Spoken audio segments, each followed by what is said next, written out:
Well, howdy there, Internet people. It's Bo again. So today we are going to talk about former President Donald J. Trump, indicating that he wants the Republican Party to become more progressive. I'm not joking. It appears that the former president is beginning to understand what happened during the midterms.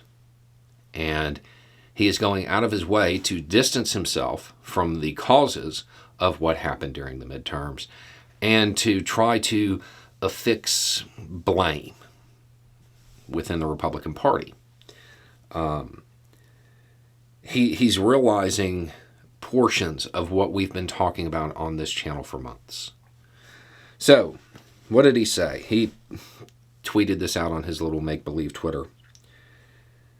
It wasn't my fault that the Republicans didn't live up to expectations in the midterms. I was 233 to 20. Okay, I'm going to stop for a second. The purpose of an endorsement is not to pick the winner. The purpose of an endorsement is to swing votes towards the candidate you want to win.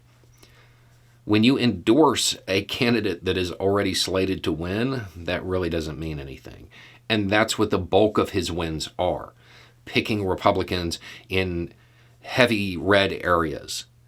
That's where his wins are. When it comes to those hotly contested elections where his endorsement was supposed to swing votes towards the Republican candidate, it really didn't work. So his record actually isn't that impressive when it comes to what matters. It's not a ticket at a racetrack. You're not trying to pick those who are going to win. You're trying to change the outcome. And he didn't do well with that.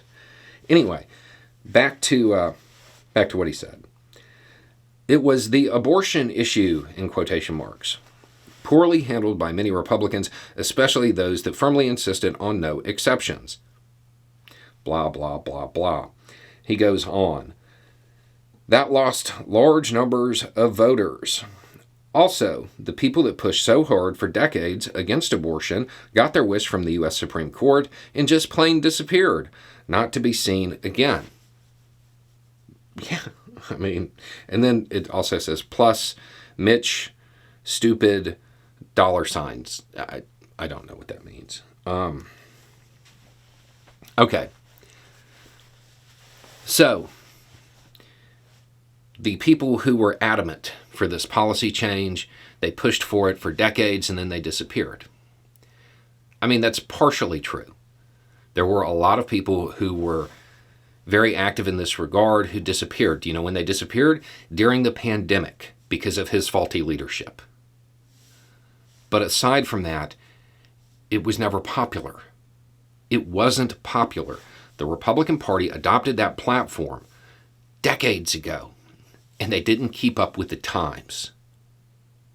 They didn't keep up with the times. Society moved forward. The Republican Party stayed static. So now it's regressive. It's backwards. It's outdated. Trump is beginning to understand this with this issue. I wonder if he understands the same thing is going to happen with all of the scapegoating of the LGBTQ community or immigration. It's the entire Republican Party. It isn't just one plank in the platform. He certainly appears to be calling for a more progressive Republican Party. There are some that are suggesting this is him kind of teasing out what his third-party platform would be. And I have to say that if he goes that route, there have been people historically who used a combination of nationalism and social ideas, blending them together. I mean, who saw that coming, really? He's always been what everybody said he was. So you have Trump starting to recognize this. Now, one of the things that's kind of contrary to it is that it's his adherents, it's his followers who are most adamant about staying socially regressive. Maybe not on this particular issue, but on the other ones that are going to have the same outcome. The fact that the Republican Party is apparently unaware of something that even Trump figured out is mind-boggling to me. If the Republican Party wants to stand a chance in the future, they have to become more progressive. They don't have any options. Society has moved on. The Republican Party platform is antiquated. It is outdated. It is offensive to most Americans. They will continue to lose elections and by larger and larger margins. Because as time moves on, more and more people will disappear, to use his term, and they will be replaced by younger, more forward-thinking people. If Trump has figured this out,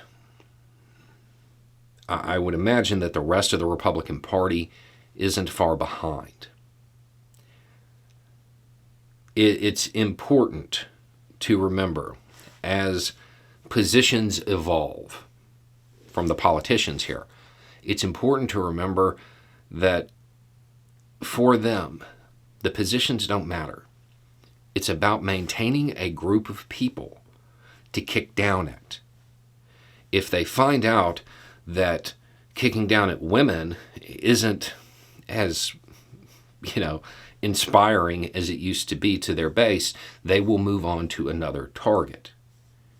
If you want society to progress, if you want to build that better world where everybody's getting a fair shake, when they move to more heavily targeting other demographics, you have to stand up to it.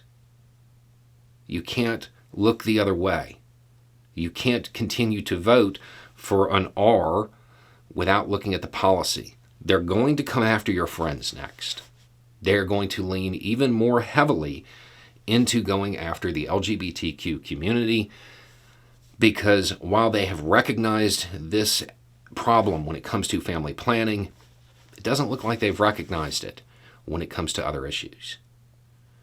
So they're going to continue to scapegoat. The question you have to ask yourself is whether you want leaders whose sole purpose is acting like a playground bully and giving you somebody to pick on. Because that's what the Republican Party has devolved into. And even Trump is starting to see that. He just wants to capitalize on it. Anyway, it's just a thought. Y'all have a good day.